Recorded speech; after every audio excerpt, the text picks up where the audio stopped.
All right, we're going to be studying the book of Daniel. And and Mike's here. Mike's going to teach the first class. Oh, okay. All right, you should have gotten a handout. If you've not gotten one, Harold has some. There's some floating around. For those of you who've been in my classes before, you know how I do things. In the first class, and this is 13 weeks, so we have 12 chapters in the book of Daniel, so we should be able to get through everything.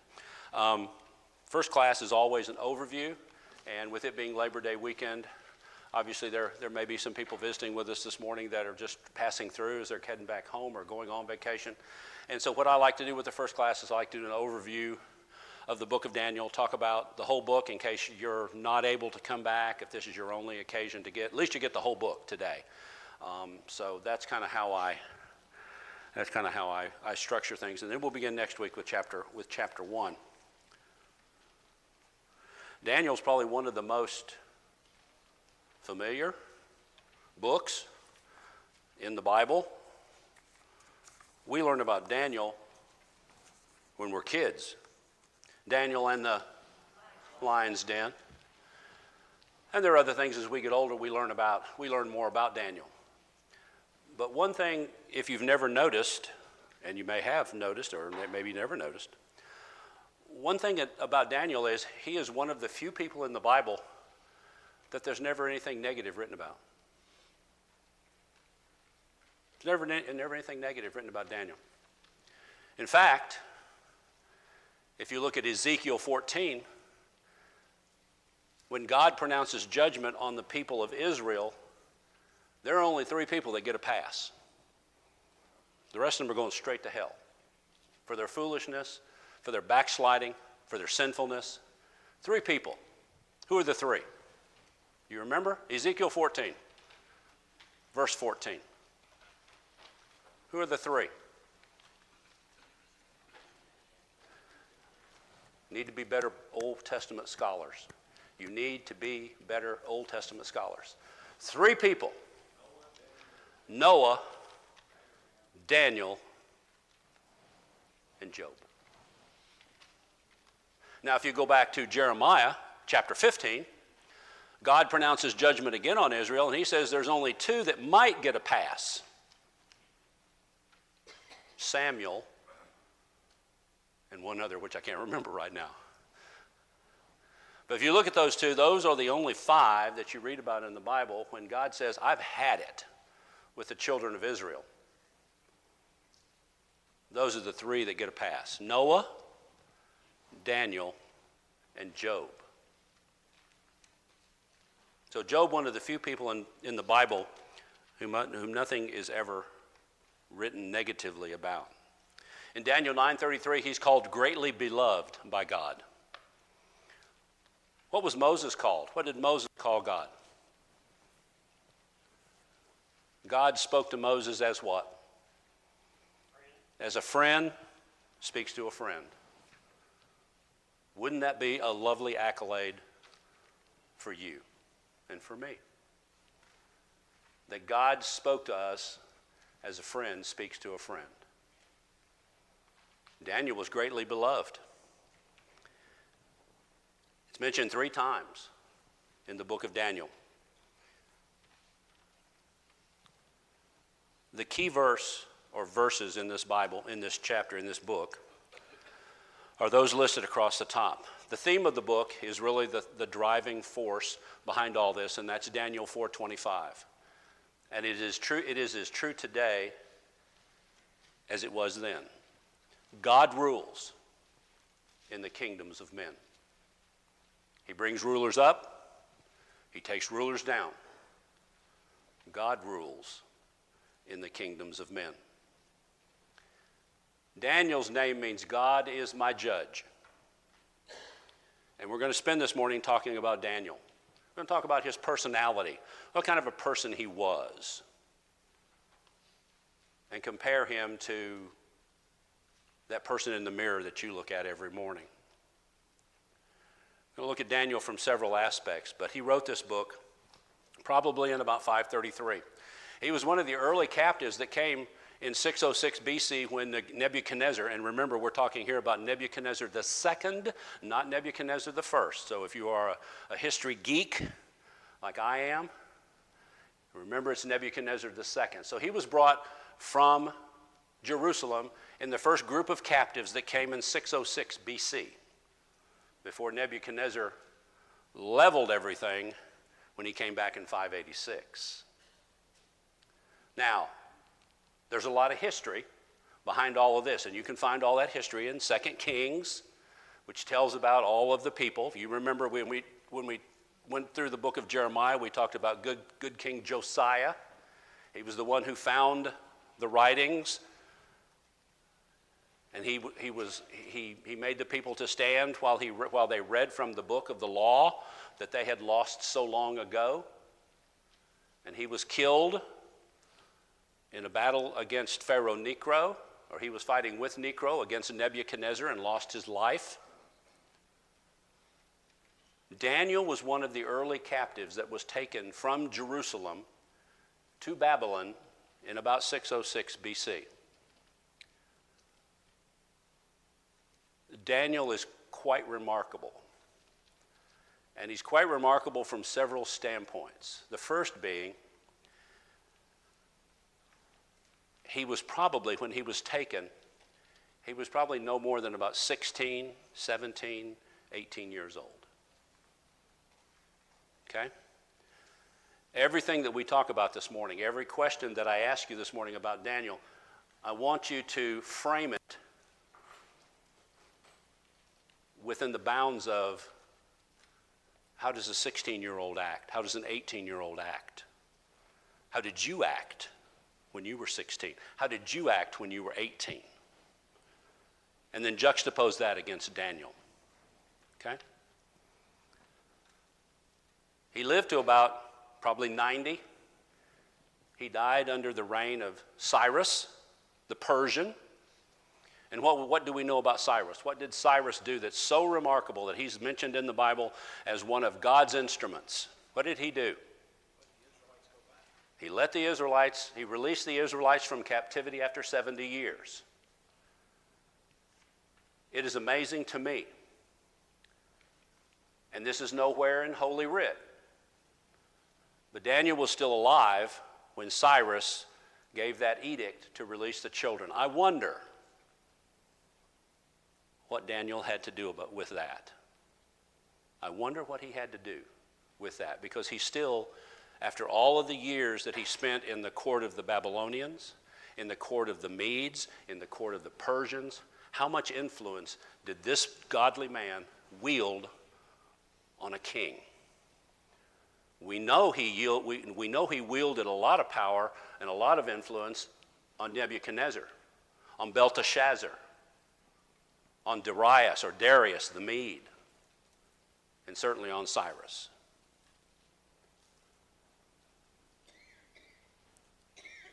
The book of Daniel is a contrast between the kingdom of God and the kingdom of man. And it would be well for us to think about Daniel from the standpoint of his personality as it comes to the surface in the book of Daniel. We all know the book of Daniel. We all know, for the most part, all of the stories. The stories of the dream interpretation. The story of this giant statue made of gold. The fiery furnace. Shadrach, Meshach, Abednego. One of the things we'll discuss is when they were cast into the fiery furnace, where was Daniel? He's not mentioned. Where was he? It's a great question, but the Bible doesn't give us an answer. And so Daniel was a man of many, many traits. And knowing what you know about Daniel, knowing what you know about his life from reading the book of Daniel, what would be one of the traits, and I think I probably came up with 5, so we can talk about each one of them, whether in order or out of order. What was a trait of Daniel's that made him such a great person?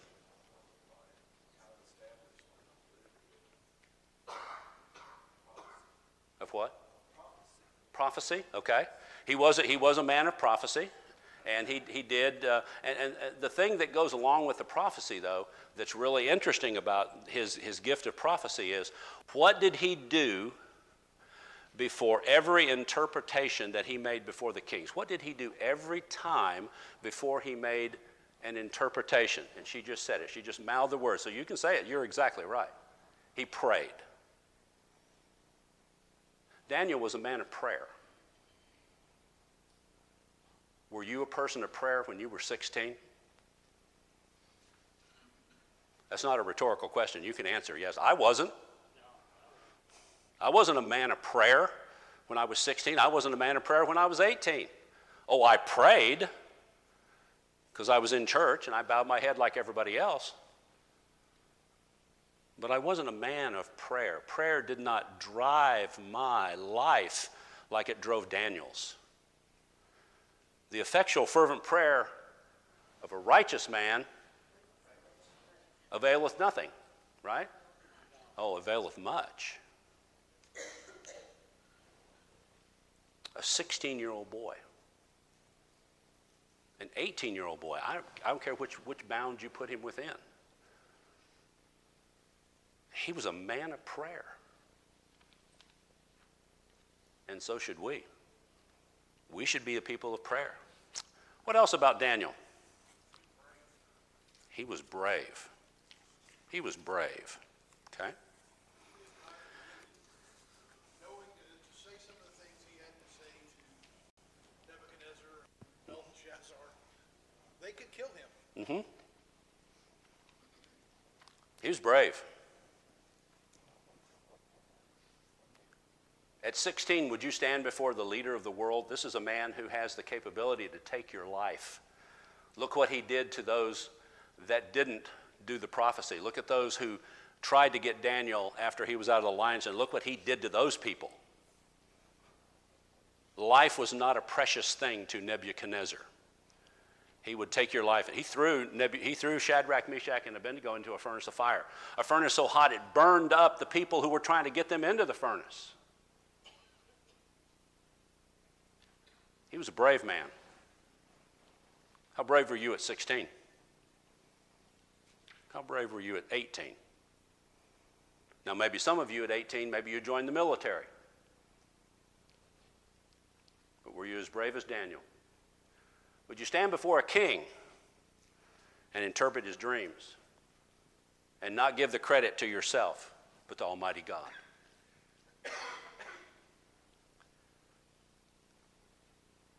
Daniel was thrown into the lion's den.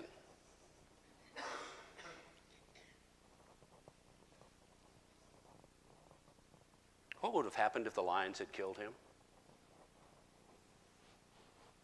You ever thought about that?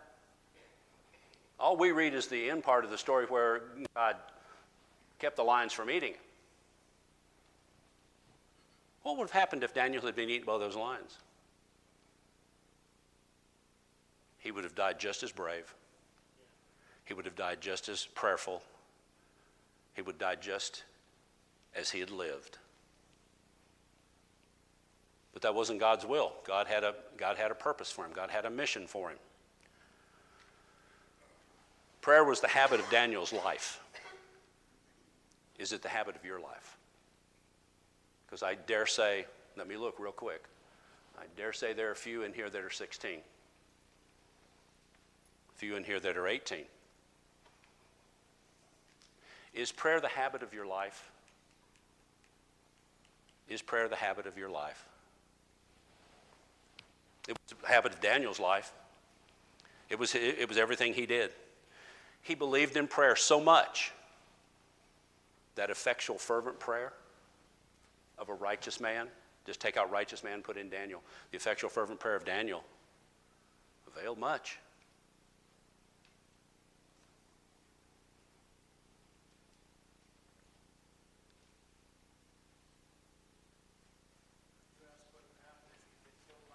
Sure.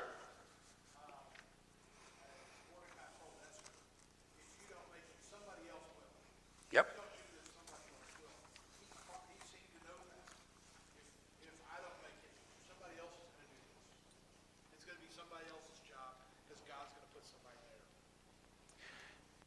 It's easy in a case like this, in a classroom like this, it's easy in these instances to describe, as we're doing, to describe the life of Daniel. It's easy to describe it, so all we have to do is read the book, and we see what a powerful person he was. Powerful in prayer, powerful in bravery, powerful in reputation, powerful in all the things that make a godly man. It's hard to reproduce that life. It's hard to stand in front of a mirror and look at yourself in the mirror and say, I'm just like Daniel. I'm just like Daniel. I'm as prayerful as he was. I'm as brave as he was. I'm as a good reputation as he was. I'm all the things that Daniel was. Yes, sir.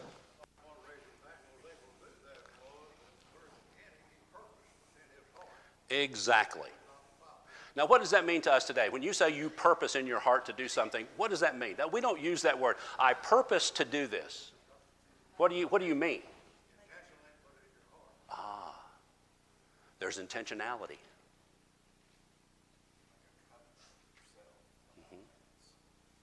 Daniel did. What you'll eat, what you'll drink. Reputation, intentionality, reputation. What kind of a reputation did you have when you were 16? Don't answer that question. The front row pew will be full this morning. What kind of a reputation did you have when you were 18? What kind of reputation did Daniel have when he was 18, when he was 16? Yes, sir. I think he was very compassionate too. Okay. Because if you think about it, he saved all the magicians and conjurers and stuff from being destroyed when he interpreted the dream that Nebuchadnezzar had. So he was very compassionate. Would that not also go to that intentionality, though? Would that not also go to his strong resolution that he's going to do what's right? Yeah. Okay? So the story is told, and I read this in one of the scholarly readings that I typically read for these things. It's a fable, and I'd never heard it before. A man was given the choice of 3 sins that he could commit: drunkenness, adultery, or murder. He's given the choice of the 3. Commit one of the 3 of these sins. Now, I don't want you to answer the question. Which sin would you commit? He chose what he thought to be the least of the 3 sins: drunkenness. And so he got drunk. And he committed the other 2 sins. Daniel was a man of strong reputation, of strong intentionality. He purposed not to do what? Not to defile himself by doing what? Come on, you know the story of Daniel. Come on. What did he do? He decided, he purposely intentioned not to do what? Eat the king's food and bow down to the king or drink the king's drink, right? He intentionally said, I'm not going to do those 2 things. I'm not going to eat your food, and I'm not going to drink your drinks. Now, how hard would it be for a boy the age of 16, transplanted from his homeland into a strange environment where everything is gilded and everything is made of gold and everything that surrounds him is opulent and riches abound, to not just say what? Well, the heck with that slum I lived in back there. I'm gonna eat, drink, and be merry. He purposed. Yeah. Sure.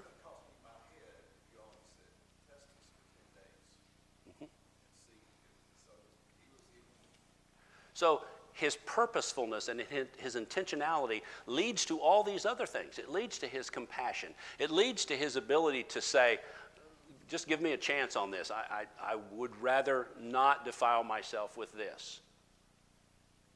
That could have gotten him killed. Because the steward was worried. What was he worried about? He was worried that the king would see this and go, time to go. Intentionality. What is your intentionality as a Christian? What do you purpose not to do? Daniel purposed in his heart to not defile himself with the king's food or the king's drink. What does this intentionality and this purposefulness, what does this all go back to fundamentally? In your own beliefs, but more than that, that is a great part of it. More than that, it's your reputation. It's your reputation. Do the people where you work know that you're a Christian? Do the people where you go to school, if you're a student, do they know you're a Christian? Or would they be surprised if someone said, well, you know, he's a Christian, but I saw him out with the boys the other night, and they were tearing the town up. Reputation. What do you purpose in your heart, like Daniel did, to live your life? Both privately and publicly. I think sometimes it's okay not to do the wrong thing because you know somebody else is going to. It's never not right to do the right thing. I mean, it's always right to do the right thing. Sometimes we have to do this. Sometimes the motivation for doing it, though, I don't want somebody else to see it. And I think that's sometimes, if it gets us to do the right thing, sometimes that's not such a bad thing. Okay. Let's think about this intentionality. Let's think about this purposefulness. Let's think about this reputation, and step back to the fact that this was a 16-year-old boy. Now let's look at 16-year-old boys today. Let's look at 18-year-old boys today. I can't remember having any temptations thrown on me when I was 16 years old. I can't remember any temptations that I was subject to when I was 18. How many of you can say that? Don't raise your hand because I'll call you a liar. When I was 18 years old, if I had died, they couldn't get the doors of hell open fast enough. I was living a wild life. I was away from home. I was at college. My dad had been a strict disciplinarian all my life. And when I went away to school for the first time, I lost my mind. And if that didn't happen to you, God bless you. Because it happens to a majority of 16, 18-year-olds as they go off to college or they go off to work for the first time and they're out from under mom and daddy's roof and they're just going to lose their minds. What are kids tempted today with? What are they tempted today with? Faithfulness to God. They're tempted with reading the Bible every day. They're tempted to living a prayerful life. No, that's not what they're tempted with. Alcohol, drugs, sex. You don't think there are 16, 18-year-olds out there doing those things? The list goes on and on. Oh, yeah. If you don't believe those things are going on, you're pretty naive.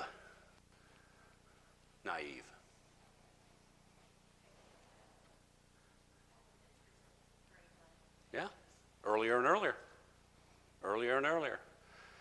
Society is working on their future reputation.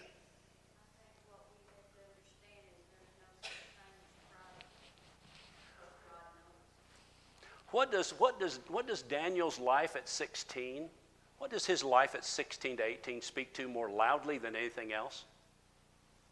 His parents teach. Yeah, how he was raised. Do what? That's just what I was thinking about. Sure. It has a lot to do with how they react when they go away from home, or when they're even not away from home, even though in the home. I mean, if we do not, as parents, live a Christian life that's for them,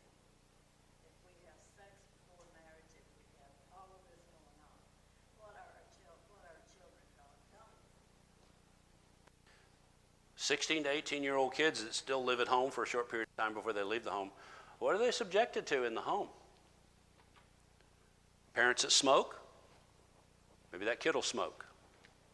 Parents that drink, they keep alcohol in the refrigerator, easy access, maybe that kid will drink.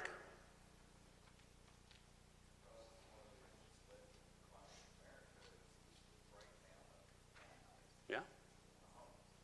It's the breakdown of the family is what he said. It's the breakdown of the family.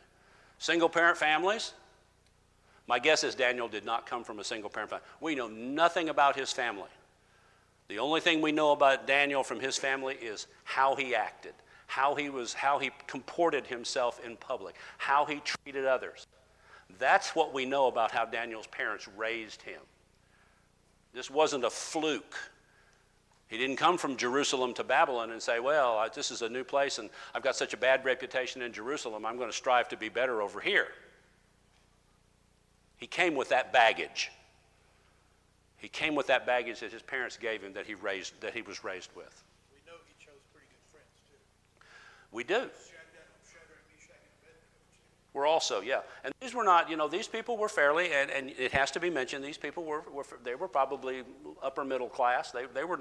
These were not poor people. It makes no difference.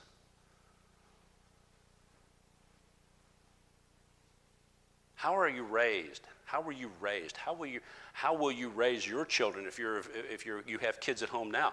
Will you raise your children with these kind of attitudes? Will you inculcate them with Bible study? We know kids don't like to come to church. Okay, I get it. They're little and they're fidgety and they're crying and their diaper's full and you got to go and you got to come and you got to do those things that mom and dads do. But as these kids begin to grow, how many of the traits that Daniel exhibits are you going to work to make your children exhibit in their lives? A life of bravery, a life of prayerfulness, a life of resolution, a life of a good reputation. Yes, sir.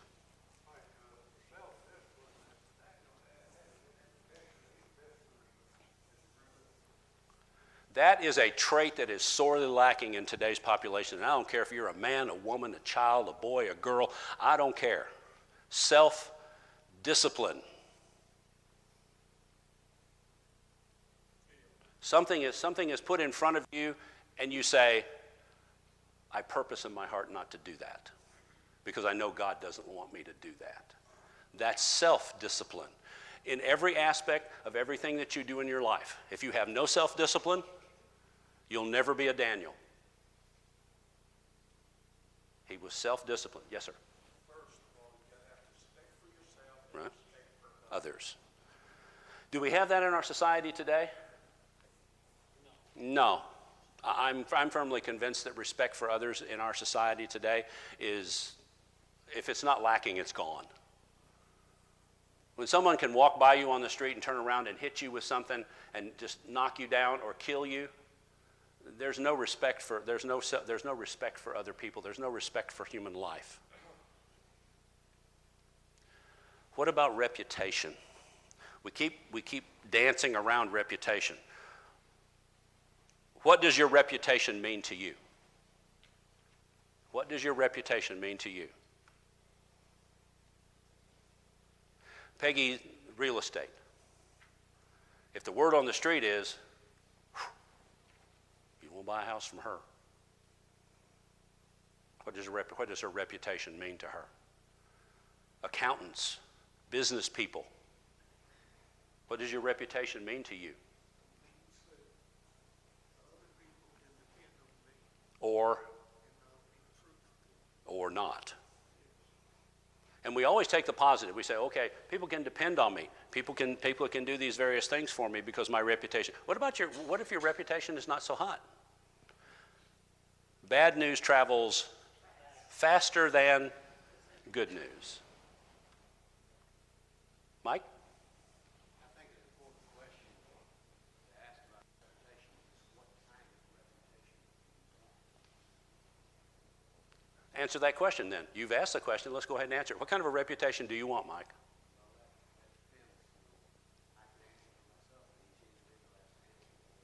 Well, and what would the general rule be? You want to have A good reputation, yes. Like say the reputation that you want will flow out in the actions that you take. Sometimes when I'm out in public, I don't have the best reputation. Okay? Especially in traffic. You know where I'm going? You feel me? Okay. I don't have the best reputation. And remember Hiram's lesson? Pray for me that I have a better reputation. And I wrestle with anger management. Okay? I'll be honest with you. And I'm not going to make you stand up and say, oh, here's what I wrestle with on a daily basis. That's not fair. I'm the teacher. I'll expose the less noble side of me. Everybody wrestles with something.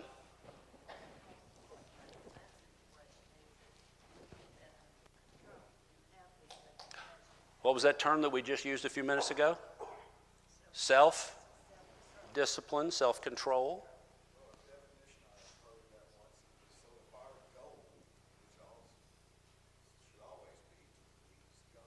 Right.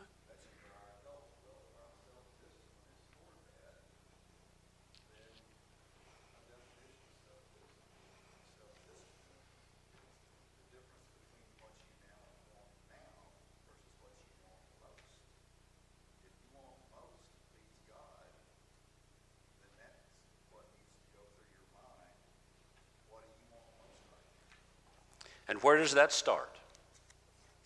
Where does that start? In the home.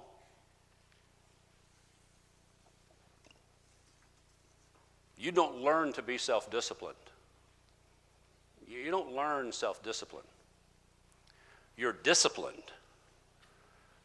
And therein lies a lot of the issue with our homes today. There's no discipline. Therefore, if there's no discipline, there can be no self-discipline. Yes, ma'am.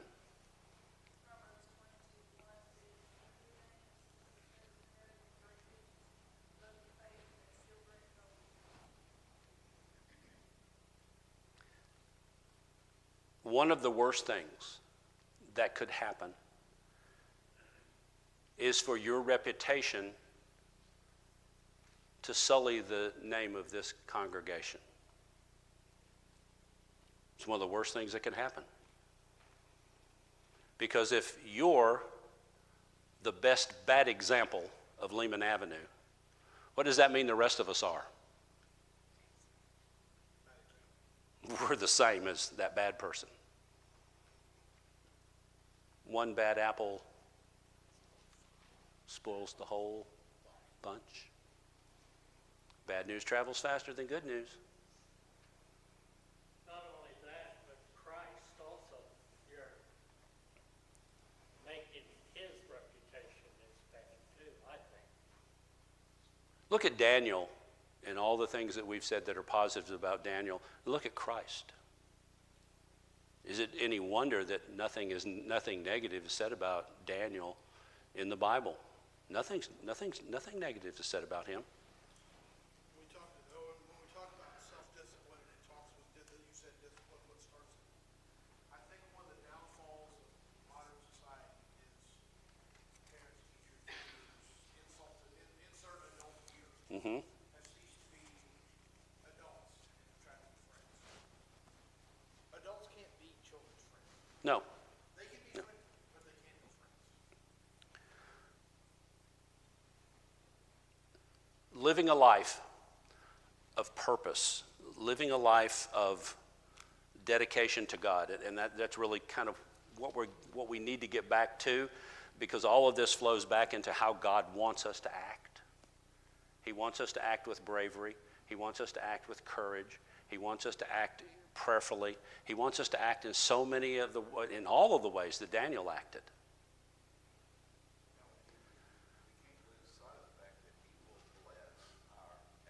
Right. Right. And let's remember too, with Daniel, here after they were observed to look in much better shape physically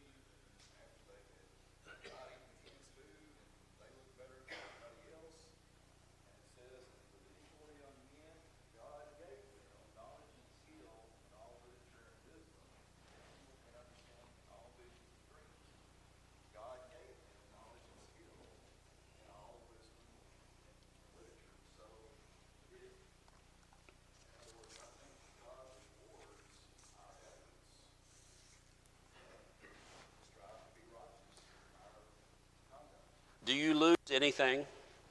Do you lose anything by standing for your faith? Do you lose anything? If you stand for your faith like Daniel did, do you lose anything? No.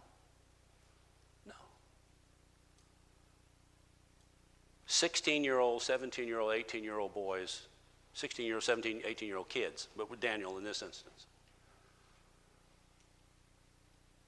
driven by the piety of his life, driven by the style of the life that he lived, could be a lifestyle that could be emulated by every teenager these days. They could stand for their faith, but we all understand the outside pressure.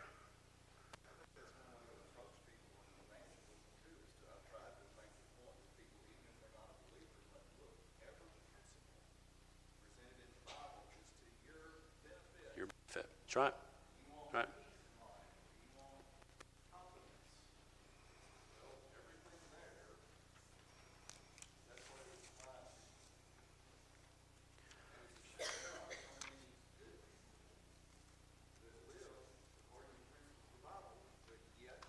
Mm-hmm.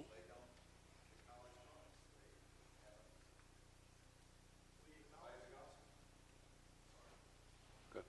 We acknowledge the outside presence of the modern, in the modern world, but what outside pressures did he have? Because he had access to Nebuchadnezzar's dream. And Nebuchadnezzar probably had women around him he could had access to. And I'm sure there were drugs then. And I'm sure there were all these challenges too. Mm-hmm. Daniel saw all of this. He was exposed to all of this.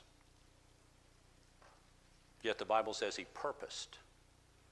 There's that self-actualization. There's that self-discipline. He said, my first priority is to God, and God doesn't want. Why would he not eat the king's meat? What's wrong with eating the king's meat?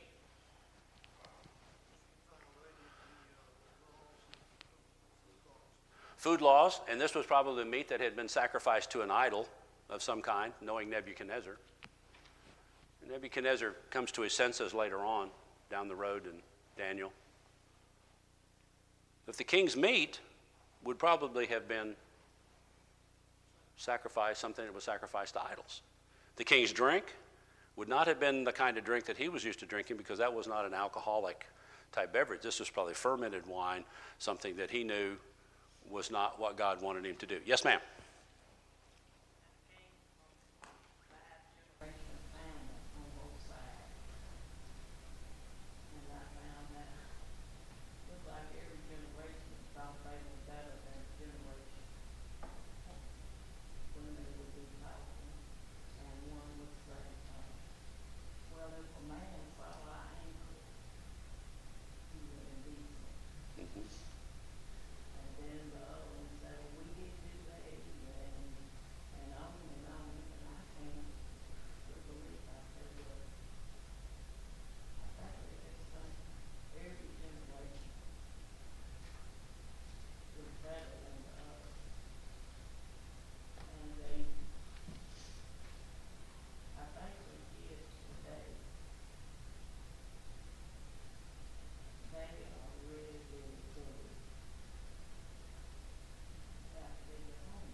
We do have some good kids. There's no arguing that. We do have good kids. We do have children that have been raised in a Christian environment. And to her point, those kids don't seem to realize or understand that they stand on the shoulders of those people who've come before. If that first generation had not existed, they wouldn't be here. You know, to be 70 years old, you got to make it to 69, right? So if they didn't make it there, then there's not going to be anything. And kids, when I was that age, I was that way. I'm not going to, 16, the world was my oyster. Daniel was a man of courage. He's a man of reputation. He was a man of resolution. He's a man of moral integrity. All of these things speak to the Daniel that we talk about, that we're going to talk about for the next 13 weeks. And all of these things, the fact that he was a man of prayer, the fact that he was a man of intense faith, all of these things speak to the fact that Daniel, when he died in Babylon, or maybe Shushan is where he probably passed away, his last vision is dated to the 3rd year of Cyrus's reign, which is Daniel 10:1. So we know that he lived at least 3 years after the 70 years of captivity. So we know that he saw the children of Israel go home to Jerusalem. Why he chose to go home with them, we don't know. But if you look at the end part, if you look at the last part of Daniel, in Daniel 12, verses 2 and 3, and we'll talk about this. And many of them that sleep in the dust of the earth shall awake, some to everlasting life, and some to shame and everlasting contempt. And they that be wise shall shine as the brightness of the firmament, and they that turn many to righteousness as the stars forever and ever. And Daniel was told that there was a place reserved for him in Daniel 12, verse 13. But go thy way till the end be, for thou shalt rest and stand in thy lot at the end of thy days. So if we follow Daniel's example, if we're people of moral fiber, we're people of prayer, if we're people of faith, we too can hear, well done, thou good and faithful servant. Enter into the joys of the Lord. So as we begin our study of Daniel, we look at his personality. We look at the boy that he was at 16, 18 years old, and we marvel at his faith. We marvel at his reputation. We marvel at all the things that made Daniel such a great person. And we say, thank God for Daniel. And thank God for the ability that we have to study this great book and learn from it how to be better Christians this side of time so that we can live with God forever on the other side of time. And so we'll end up just a couple minutes early today. You're free to go. Thank you very much. We'll see you next week, Lord willing.